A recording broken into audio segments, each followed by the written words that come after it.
एक केसी नाम का दैत्य था, वो आया कंस के पास में और उस केसी नाम के दैत्य ने कंस से कहा कि महाराज आपने इतने लोगों को भेज लिया, एक मौका हमें भी दे दो।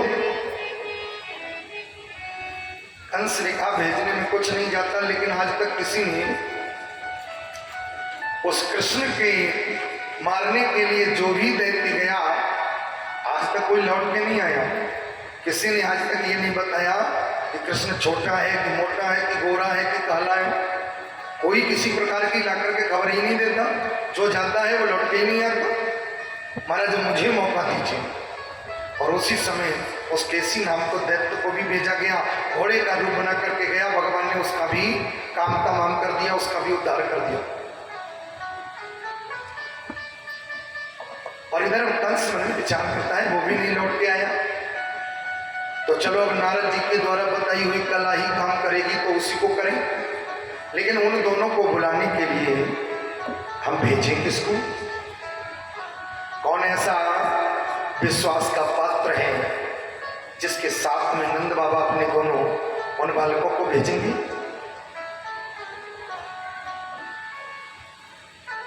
तो एक ही व्यक्ति समझ में आया और वो व्यक्ति अक्रूर थी, जो उग्रसेन के जमाने के मंत्री थे। कंस की इनसे खटपट रहती थी, लेकिन इसने मन में विचार किया अगर अपना काम बनाना है तो थोड़ा बहुत दंडवत भी कर लो, राम राम भी कर लो। इस कथा से यहाँ पर हमें ये कथा समझ में आती है, एक बात सूत्र समझ में आता है। अगर नीच व्यक्ति आपके समक्ष झुक रहा है तो समझ लेना कोई न कोई अनर्थ करने वाला है। क्योंकि रामचरितमानस की कथा ये कहती है, नवन नीच की अति दुखदाई। नीच व्यक्ति जब झुकेगा तो अपनी नीचता को दिखाने के लिए ही झुकेगा, वो कोई अच्छा काम नहीं करेगा। कंस ने अपने पिता के जमाने के जो मंत्री अक्रूर जी थे उनसे बड़ी उनकी लड़ाई थी, लेकिन आज जब काम पड़ा तो उनसे भी झुक करके और अपनी बात को मनवाने के लिए, करवाने के लिए निवेदन कर रहा है। और सुंदर कांड एक बात कहता है, दुबे जी, पर भले वास नरक करता दान, भले ही परमात्मा नरक में वास दे दे, लेकिन दुष्ट संग जनी दे विधाता। नरक में वास मिल जाए अच्छा है, लेकिन कभी दुष्ट व्यक्ति का संग परमात्मा न दे। ऐसा सुंदर कांड कहता है। और उसी समय अक्रूर जी ने पहले तो मना कर दिया, बोले चले जाओ हमारे भांजों को ले आओ। अक्रूर जी ने कहा ये दुष्ट लगता है, उन दोनों को मारना चाहता है और इन दोनों की हत्या का पाप मेरे ऊपर लगेगा, इसलिए मैं नहीं जाने वाला। बाहर निकल करके आए, कंस की आज्ञा की अवहेलना करते हुए फिर मन में विचार किया ये राजा है, ये कुछ भी कर सकता है, अगर बात नहीं मानूंगा तो कुछ अनर्थ कर देगा। लेकिन चलो कुछ न कुछ इसकी बात पर विचार करके अक्रूर जी ने कहा ठीक है महाराज मैं जाऊंगा। और अक्रूर जी ने कंस के द्वारा दिए गए रथ पर विराजमान होकर के वृंदावन की यात्रा की। लेकिन सबसे बड़ी कंडीशन ये थी, सवेरे के चले चले अक्रूर संध्या को पहुंचे। जो लोग वृंदावन गए होंगे तो मथुरा से वृंदावन की दूरी केवल 15 से 20 किलोमीटर है, ज्यादा से ज्यादा आधे घंटे की रास्ता है। लेकिन अक्रूर जी सवेरे के चले भये, शाम को पहुंची। इतना टाइम कहाँ लगा दिया? इतना टाइम इसलिए लग गया, अक्रूर जी जाते हैं, आधे रास्ते जाते हैं, फिर लौट आते हैं। बोले नहीं, इन दोनों की हत्या का पाप मेरे ऊपर लगेगा, मैं नहीं जाने वाला, मैं ये पाप अपने सिर नहीं ला दूंगा। बार बार ऐसा विचार करने आइए डॉक्टर साहब, पधारिए।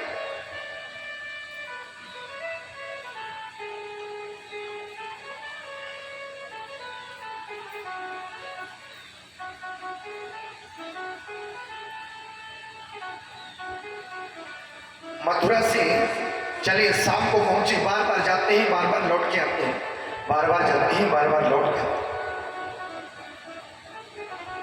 और ऐसा करते करते करते करते अंत में निर्णय ले ही लिया। जब संध्या का समय हो गया तो निर्णय ले लिया कि अब तो चलना ही पड़ेगा। और ऐसा करते करते क्रूर जी शाम को पहुंचे। शाम को पहुंचने के बाद नंद बाबा से मिले। रात्रि में भोजन इत्यादि कराने के बाद में भगवान श्री कृष्ण और बलराम एक एक चरण पकड़ लेते हैं। अब आप बताओ, ये परमात्मा जो है साधारण व्यक्ति की सेवा कर रहा है। कभी कभी लोग कहते हैं कि पैर छूने में क्या रखा है। दुबे जी, क्या होता है पैर छूने से? क्यों छुए हम पैर? पैरों में क्या रखा है? रखा है। पहली बात तो यह है कि जो लोग अपने बड़े बुजुर्ग का, अपने से बड़े का सम्मान करते हैं, पैर छूते हैं, उनकी 4 चीजें बढ़ती हैं: आयु, विद्या, यश और बल। लेकिन कभी कभी मृत्यु भी टल जाती है। जो लोग जानकार होंगे तो वो लोग जानते होंगे शिवाजी के गुरु जी कौन थे? रामकृष्ण जी। ये समर्थ की उपाधि कहां से इनको मिली, ये मैं बताना चाहता हूं। पहले तो इनका नाम केवल समर्थ रामदास जी था, लेकिन इनको समर्थ की उपाधि कहां से मिली? समर्थ की उपाधि देने वाला कौन है? भक्तमाल की कथा में जब इनकी जीवनी आती है तो भक्तमाल का छोटा सा आपको उदाहरण दूंगा। भक्तमाल की कथा में रामदास जी, जो कि शिवाजी के गुरु जी थे, वो एक दिन उस भूमि से एक बार काशी आए। काशी में अपने कुछ शिष्यों को लेकर के आए। प्रश्न हमारा ये है कि पैर छूना जरूरी है क्या? इसका उत्तर दे दो। सेवा करने से क्या मिलता है? एक शिष्य जो कि गुरु जी की रोज सेवा किया करता था, एक दिन, अच्छा महात्माओं का होता ही है, 4-5 शिष्य होते हैं, वो सेवा करते हैं। और जो वास्तविक महात्मा होते हैं वो भिक्षा मांग करके ही खाते हैं। उनके साथ में एक शिष्य था और वो शिष्य से नित्य जो है रामदास जी भिक्षा मंगवाते थे और उसी शिष्य के द्वारा भोजन पान बनवा करके करते थे। एक दिन, कई दिन जब व्यतीत हो गए भिक्षा मांगते मांगते, एक दिन उन्होंने कहा, बेटा आज एक काम करो, चले जाओ, काशी के जो विद्वान हैं जिनका नाम है पंडित जगन्नाथ मिश्र, बहुत बड़े ज्योतिषी हैं, और उन ज्योतिषी के दरवाजे पर जाकर के आज तुम भिक्षा मांगे। वो शिष्य गया, गुरुजी ने पता बता दिया। गुरुजी के कहने अनुसार वो शिष्य गया, पंडित जगन्नाथ मिश्र के दरवाजे की कुंडी को बजाया। उस समय पंडित जगन्नाथ मिश्र सूर्य भगवान को अर्घ देने के लिए जा रहे थे।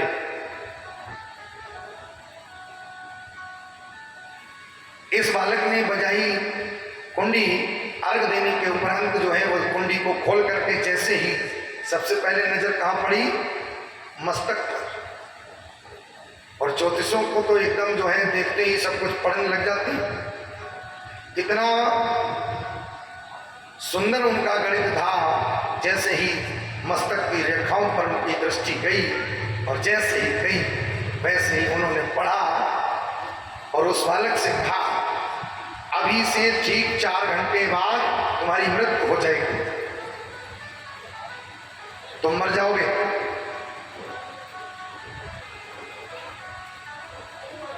और उसी समय उस बालक के तो हाथ पांव फूल गए। अरे भाई, जिसे 4 घंटे बाद अपनी मृत्यु का पता लग जाए तो उसे क्या समझ में आएगा? हाथ पांव फूल गए, बड़ा अंदर से घबराने लगा। और ऐसी स्थिति देखने के बाद बालक ने भिक्षा तो ले ली और लेकर के आया। आकर के अपने गुरुदेव से कहा, गुरुदेव आपने जिस ज्योतिषी के दरवाजे पर मुझे भेजा था, उस ज्योतिषी ने मेरी मस्तक की रेखा को पढ़ करके मुझसे कहा कि तुम्हारी 4 घंटे बाद मृत्यु हो जाएगी।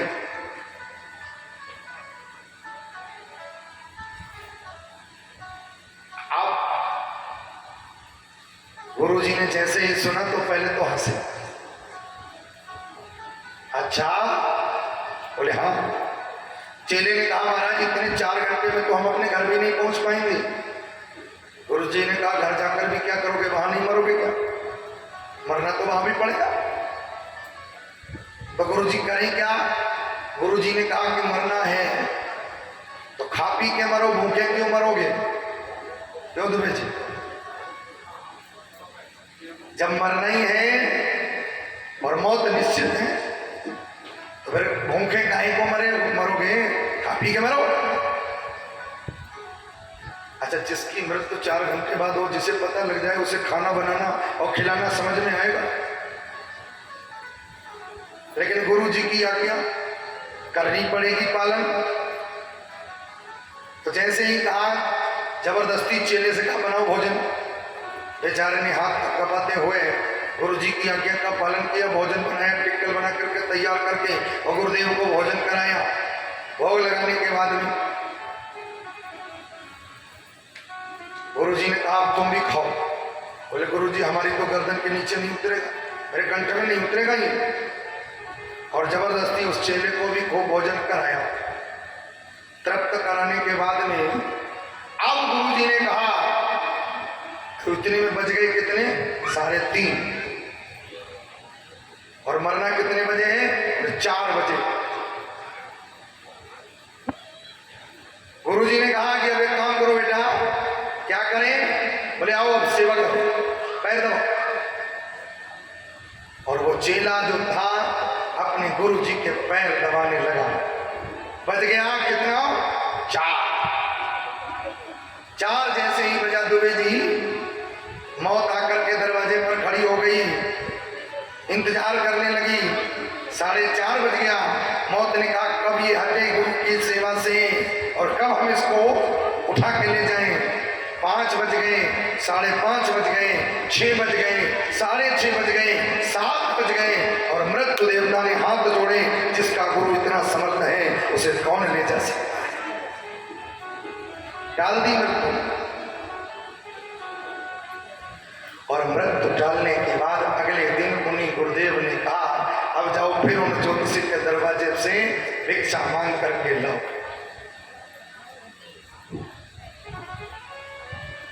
मांगने के लिए अगले दिन गया तो जैसे ही देखा सूर्य भगवान को अर्घ देने के लिए कौन? बोले पंडित जगन्नाथ मिश्र जी जा रहे थे। कुंडी बजी, अर्घ का लोटा रख दिया, पहले दरवाजा खोला और चेले को उसी जो कल आया था उसी शिष्य को देख करके आश्चर्यचकित हो गए। वो तुम जिंदा हो? कौन है तुम्हारा गुरु? कहां से आए हो? उन्होंने कहा हमारे गुरुदेव का नाम रामदास है।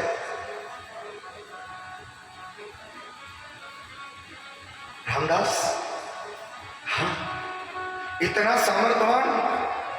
आज भक्तमाल की कथा ये कहती है कि उस दिन पंडित जगन्नाथ मिश्र ने सूर्य को अर्घ नहीं दिया और वो लोटा आज रामदास जी के चरणों में जल को समर्पित कर दिया। जिसका गुरु इतना समर्थ रखता है वो केवल रामदास नहीं, आज से लोग केवल उनको रामदास नहीं, आज से उनको समर्थ गुरु रामदास कहेंगे। काशी से उनको उपाधि मिली है समर्थ गुरु रामदास।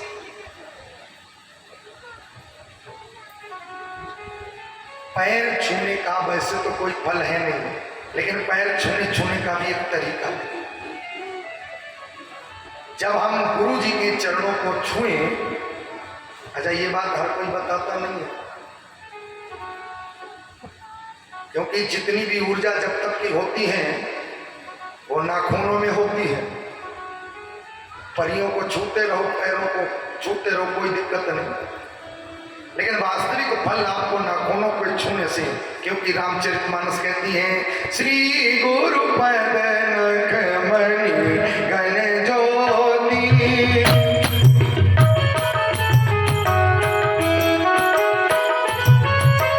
श्री गुरु पद नख मणि गण ज्योति,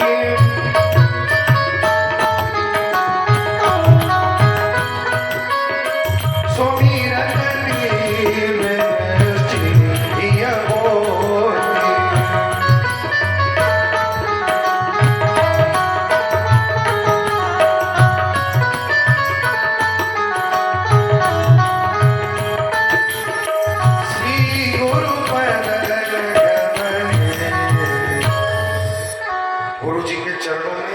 जिसको भी आशीर्वाद लेना है वो नखों का स्पर्श करके।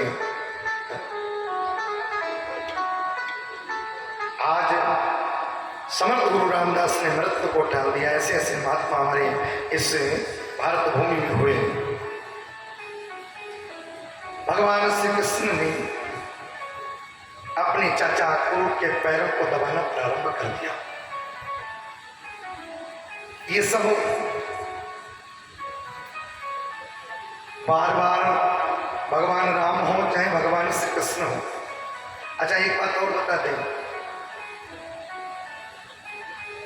हमारे भगवान राम और चाहे वो कृष्ण हो, आपने कभी उनकी दाढ़ी मूंछ नहीं देखी होगी, क्यों भाई? कोई भी कैलेंडर ले लो और कोई भी मूर्ति ले लो, शंकर जी की तो दिखाई पड़ती है, लेकिन राम कृष्ण की कभी दाढ़ी मूंछ नहीं देखी होगी। क्यों? राम कृष्ण की दाढ़ी मूंछ इसलिए नहीं, भगवान राम कृष्ण की उम्र है तो लाखों वर्ष की, 12,000 वर्ष भगवान राम ने यहाँ पर उम्र भोगी और केवल 125 वर्ष कृष्ण ने उम्र भोगी।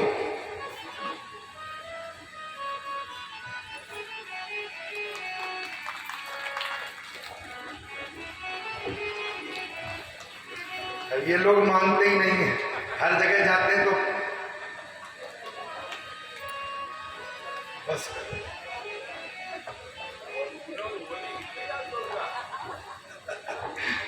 बोली वृंदावन बिहारी लाल की।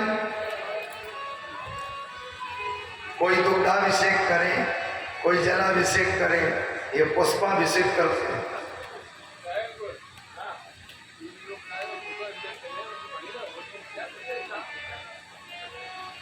भगवान मंगल करें ऐसे भैया का, जैसे ये व्यासपीठ को पुष्पों से सुशोभित करते हैं, भगवान इनके भी जीवन को ऐसे ही सुशोभित करे, ऐसा भाव इस व्यासपीठ से है।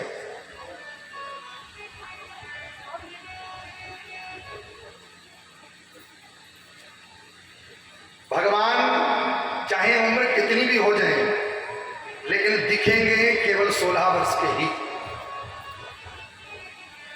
आप कहीं भी देख लो, 16 वर्ष से ज्यादा इनकी आयु, उम्र तो बहुत है बढ़ने में, लेकिन जब इनको देखो तो 16 वर्ष ही, चाहे वो राम हो चाहे कृष्ण।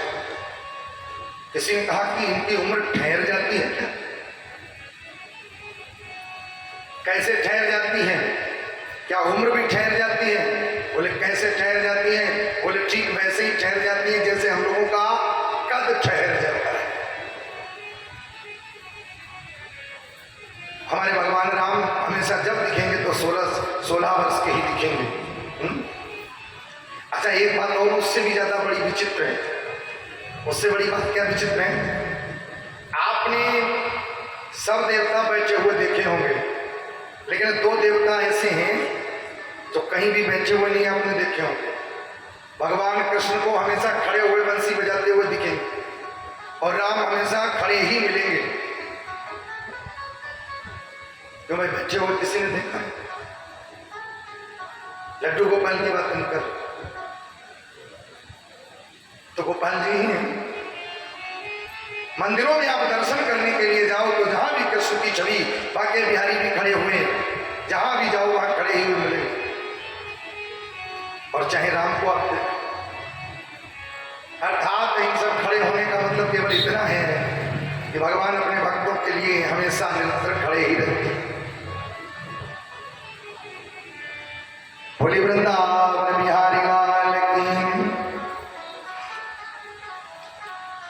दोनों के दोनों हमारे कृष्ण और बलराम भगवान सेवा करके दिखा रहे हैं कि मैं इस दुनिया में आया परमात्मा भी होकर के, लेकिन फिर भी हमने इस दुनिया में आकर के अपने बड़े बुजुर्गों की सेवा की। आपको भी करना चाहिए। ऐसा कहने के बाद में अक्रूर चाचा से पूछा कि महाराज आपका आना कैसे हुआ? कहा कि हम कंस के द्वारा भेजे गए हैं और आप दोनों को लेने के लिए आए हैं। वहां पर मेला लगा है और तुम्हारे मामा जी ने मेला देखने के लिए बुलाया है। अब आपको सवेरे हमारे साथ चलना है। भगवान कृष्ण ने कहा देखो चाचा, आप ये बात नंद बाबा से मत कहना। हमें कैसे चलना है हम नंद बाबा से खुद ही इस बारे में बात कर लेंगे। रात्रि में उठकर के कन्हैया ने बाबा नंद से वार्तालाप की। बाबा, हमने ऐसा सुना है मथुरा में मेला लगा है, क्या आज्ञा हो तो मैं भी चला जाऊं देखाऊं? नंद बाबा बोले सुनो, जब यहाँ पर हम हैं तब तो तुम ब्रज वृंदावन में इतना उत्पात मचाए हो और कहीं हमने अकेले भेज दिया तो मथुरा में क्या तुम कर बैठो हैं? इसलिए हम तुम्हें जाने नहीं देंगे। और ऐसा भाव देने के बाद नंद बाबा ने कहा हम तुम्हें नहीं जाने देंगे।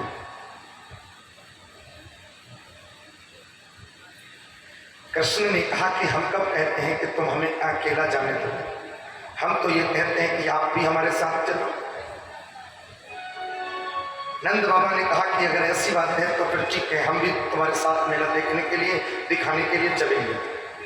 ब्रज वृंदावन में नंद बाबा ने घोषणा कर दी, जिनको भी हमारे साथ मथुरा का मेला देखना हो वो चल सकता है। और उसी समय नंद बाबा ने अपने सभी ब्रजवासियों को लेकर के मथुरा की यात्रा की। कृष्ण पीछे रह गए और जब गोपियों को पता चला कि हमारे प्यारे हमको छोड़ करके जा रहे हैं तो उसी समय उन गोपियों ने रथ को आकर के घेर लिया और रथ को घेरने के उपरांत एक एक गोपी मन में कृष्ण से कहती है क्या इसी दिन के लिए हमने तुमसे नाता जोड़ा था? क्या इसी दिन के लिए हमने तुमसे मोह किया था? इसी दिन के लिए प्रेम किया था कि एक दिन जब हम प्रेम में सराबोर हो जाएं तो तुम हमें छोड़ करके चले जाओ? अपने जीते जी तो हम तुम्हें जाने नहीं देंगे। अगर तुम्हें जाना है तो मैं तुम्हारे रथ के आगे लेटी जाती हूं और तुम मेरे ऊपर से रथ को निकाल दो, मेरे प्राण चले जाएं, तब मैं तुम्हें इस भूमि से जाने दूंगी, उससे पहले नहीं।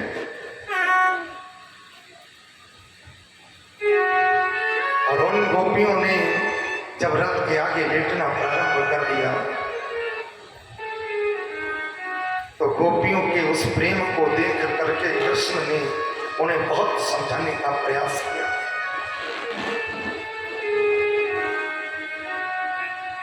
और गोपियों ने कहा क्या तुम इतनी सहजता से मुझे छोड़ के जा सकते हो? हमारे अंदर ये इतनी सामर्थ्य नहीं है जो हम तुम्हें ऐसे छोड़ सकें।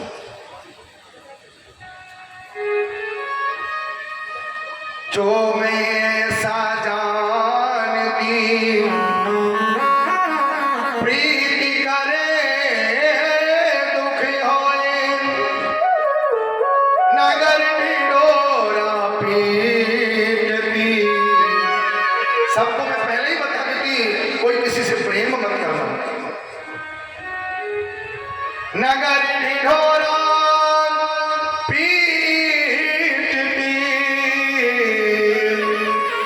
प्रीति न करियो।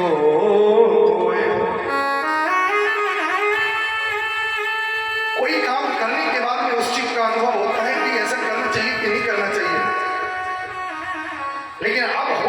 बाद अब सिर्फ निवेदन ही कर सकते। मुश्किलें हैं, थोड़ा नीचे करो।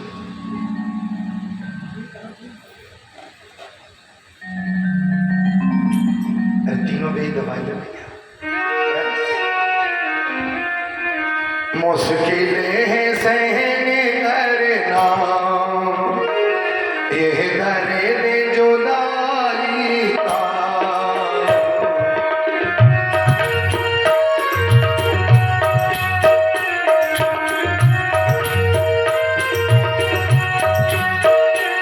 मुझे कुछ ही तो बता प्यारे,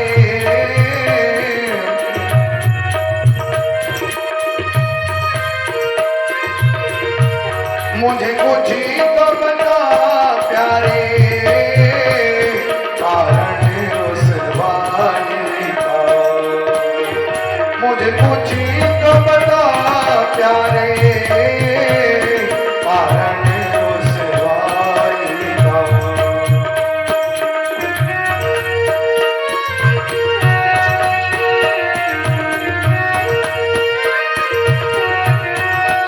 आराम से जाओ, भाग रहे हो।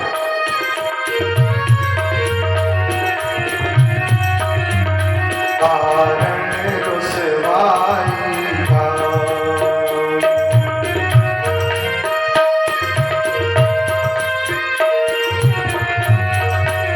और इतने प्रेम करने के बाद अब तुम्हें हमारे अंदर अपूर्ण नजर आते हैं तो कृष्ण, अगर ये अपूर्ण पहले देख लिए होते, पहले बता दिए होते, तो या तो हम तुमसे प्रेम नहीं करते,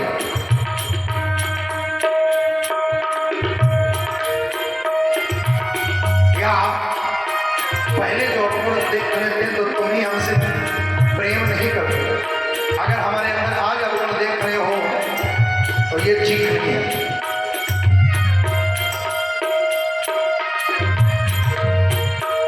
कर नजर में अब गुण थे तो क्यों अपनाया था।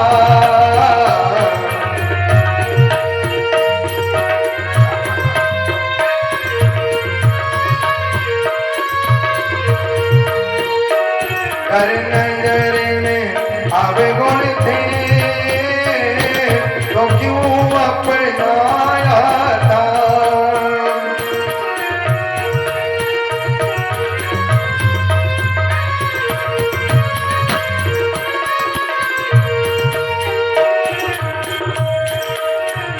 ये प्रीत नहीं हो सकती, पहले न बताया था।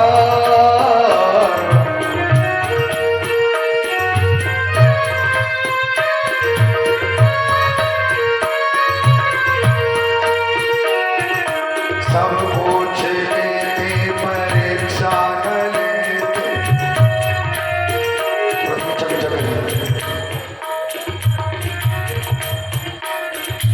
सब कुछ लेते परीक्षा है लेते, अब कौन सी राह चले संसारी। ऐसा मोहक जाल बिछाया,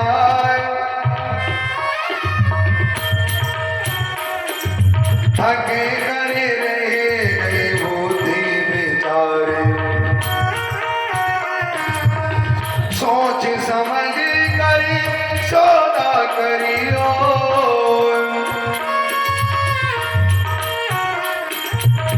सोच समझ करी सौदा कीजिए।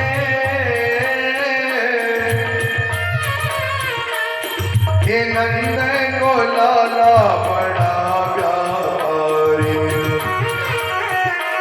कर नजर में अब गुण थे तो क्यों अपनाया था।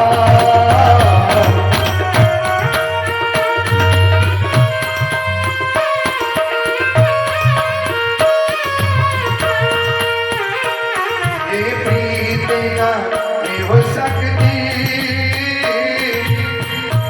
ये प्रीत नहीं हो सकती, मैंने न बताया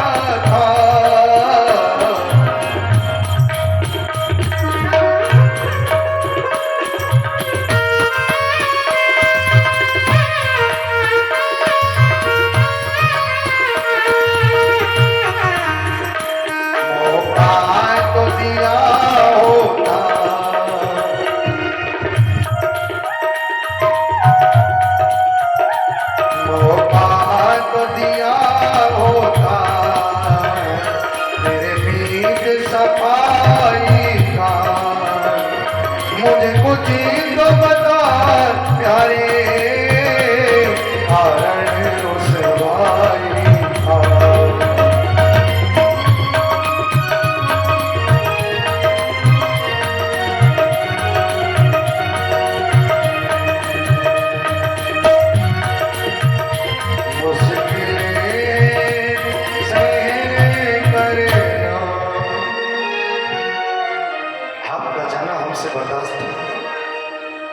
इसलिए जब बर्दाश्त नहीं होगा, बाद में प्राण छूटेंगे, इससे अच्छा है हम तुम्हारे सामने ही अपने प्राणों को छोड़।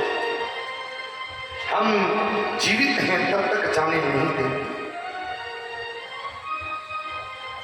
अगर तुम्हें जाना है तो हमारे ऊपर से रथ को निकाल दो उससे पहले। और कृष्ण ने रथ से उतर करके कहा, गोपियों तुम्हें क्या लगता है मैं तुम्हारे बगैर रह सकता हूं? मैं भी तुम्हारे बगैर नहीं रह सकता, लेकिन बात यह है मैं केवल कल मेला देखूंगा और मैं तुमसे वायदा करता हूं कि मैं परसों वापस आ जाऊंगा। मैं वायदा करता, मेरी बात मान लो, इतनी बात मान लो बस। कल भर का समय मुझे दे दो, मैं परसों वापस आ जाऊंगा। और उसी समय भगवान कृष्ण की बात को मान करके गोपियों ने समझा एक प्रेमी का ये कर्तव्य है। तत् सुखी सुखित्तम भागवत का सूत्र है महाराज का। एक प्रेमी कभी सुखी हो ही नहीं सकता जब तक उसका प्रेमी दुखी। प्रेमी तो अपने प्रेमी को सुख देने के बाद ही सुखी हो सकता है। और गोपियों ने उस भाव को लेकर के कृष्ण से कहा कि तुम्हें मेला देखने में सुख प्राप्त होता है तो तुम तुम्हारी खुशी में हम बाधा नहीं पहुंचाएंगे। ठीक है, अगर तुम्हें मेला देखने में अच्छा लगता है तो ठीक है, मेला देखते और कल आना ही परसों। रथ के आगे से एक गोपी अपने हृदय पर पत्थर रख करके हट गया।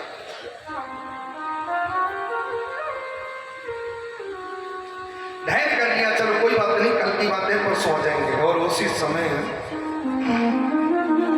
अक्रूर ने बड़े वेग से रथ को ला करके यमुना के पुलिन पर खड़ा कर दिया। अक्रूर बाबा ने तो यमुना में छलांग लगा दी और छलांग लगाने के बाद में जैसे ही डुबकी लगाती तो यमुना के जल के भीतर भी वही कृष्ण, और जब ऊपर उठ के देखते हैं तो रथ में भी वही कृष्ण, फिर अंदर देखते हैं तो कृष्ण, बाहर देखते हैं तो कृष्ण।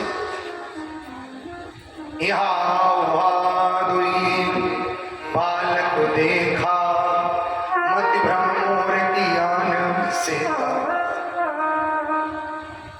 ये भगवान ने लीला अक्रूर जी को इसलिए दिखाई क्योंकि अक्रूर जी घबरा रहे हैं कि मैं इन दोनों को लेकर के जा रहा हूं, कहीं कल से इनको मार न दे। तो भगवान श्री कृष्ण ने अक्रूर घबराए हुए अक्रूर को ढांढस बंधाने के लिए अक्रूर से ये लीला के माध्यम से मैंने उनको समझाना चाहा कि देखो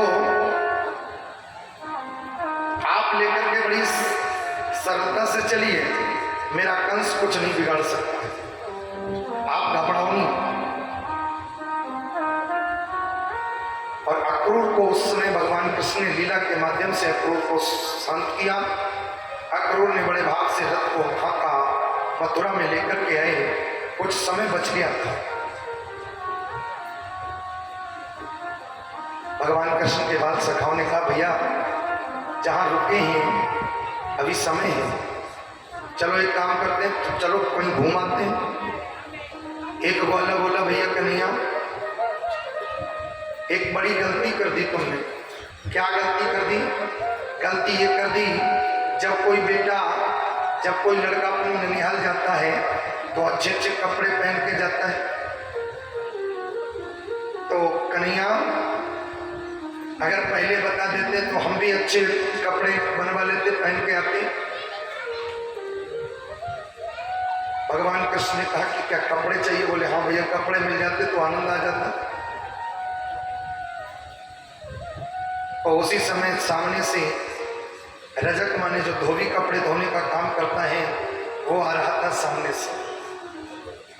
कन्हैया ने कहा, ये मामा जी आप अगर हमें ये कपड़े दे दो तो हम इन्हें पहन लें। तो बड़ा चिल्लाया, एक वाले ये राजसी वस्त्र तेरे लिए, कल तक कहीं चराता रहा, अब ये राजसी वस्त्र की कामना करता है। और उसी समय जब ज्यादा बड़बड़ाया तो कृष्ण ने एक हाथ घुमा करके उसके सिर पर मार दिया, उसका सिर धड़ से अलग हो गया। और ऐसा करने के उपरांत सिर जब धड़ से अलग कर दिया, भगवान कृष्ण ने कहा, उठा लो, जिसके जो मन में आए वो कपड़े ले लो। और सभी कपड़े लेकर के ब्रजवासियों ने पहन लिए। पहनने के उपरांत जो है, अब इतने बड़े कपड़े थे, जो कपड़े कंस के कपड़े और छोटे छोटे ग्वाल, तो जब पहने तो कपड़े पांडाल जैसे। सड़क पर जब चले तो सड़क साफ होती जाए कपड़ों के द्वारा, झाड़ू का काम करें वो कपड़े। ग्वाल वाल बोले, भैया कन्हैया कपड़े तो बहुत अच्छे हैं, लेकिन ये हैं बहुत बड़े बड़े, क्या चाहते हो? बोले फिटिंग के हो जाते हैं। उसी समय ये काम दर्जी के द्वारा हुआ, तो दर्जी ने वो कपड़े एकदम फिटिंग के कर दिए और भगवान ने उस दर्जी को आशीर्वाद दिया, आने वाले समय में तुम खूब फलोगे फूलोगे। 200 रुपए का कपड़ा और 400 रुपए सिलाई पड़ती है। ये भगवान की कृपा से ही दर्जियों का माहौल बना है।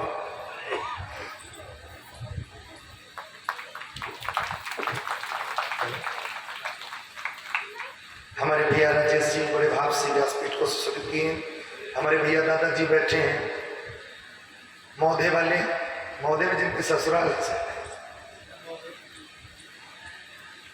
दादाजी बैठे हुए हैं, बड़े भाव से इन्होंने भी आकर के हमारे पूरे परिकर को, मुद्राओं सहित परिकर को और उनके सुपुत्र रौनक भैया जी बड़े भाव से व्यासपीठ को सुशोभित किए। भगवान मंगल करें।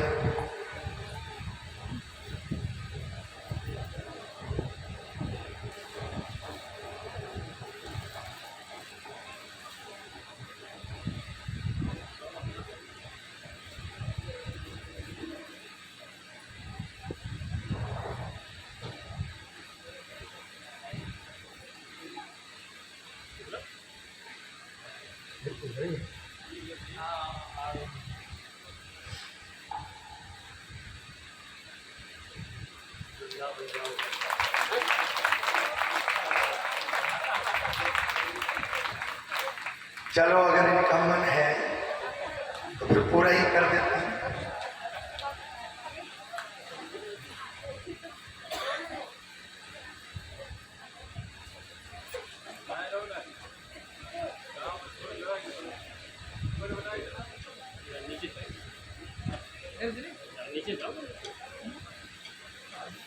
बड़ा मन था भैया का, तो इन्होंने पहनाया। मेरा भी मन हुआ है एक गीत गाने का।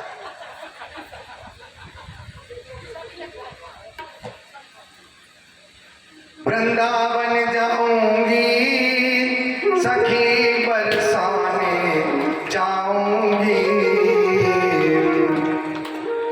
वृंदावन जाऊंगी सखी बरसाने जाऊंगी।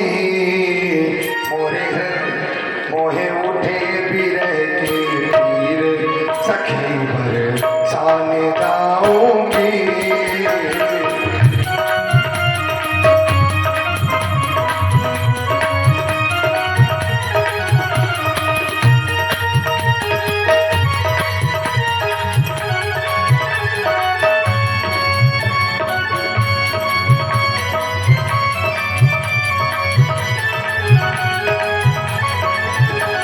वृंदावन जाऊंगी, ऐसे चलेंगे।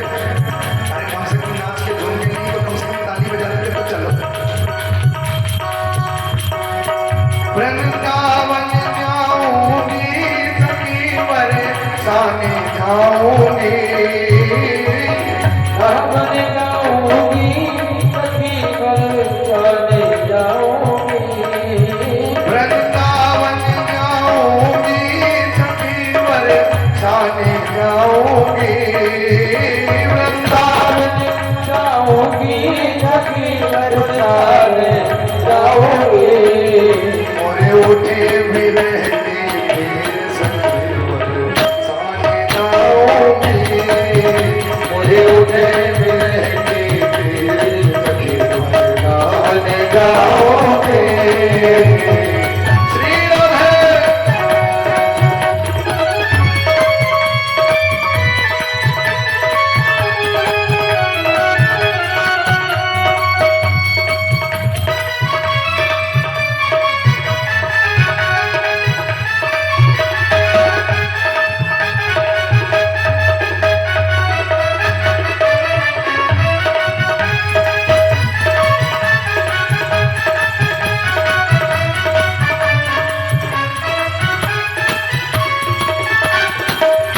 उठे बिरह की पीर सखी बरसाने जाऊंगी, वृंदावन जाऊंगी सखी वृंदावन जाऊंगी, वृंदावन जाऊंगी सखी बरसाने जाऊंगी, ओ वृंदावन जाऊंगी सखी बरसाने जाऊंगी, वृंदावन जाऊंगी सखी बरसाने जाऊंगी, मेरे उठे नजर की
भक्तवत्सल भगवान की। जय हो।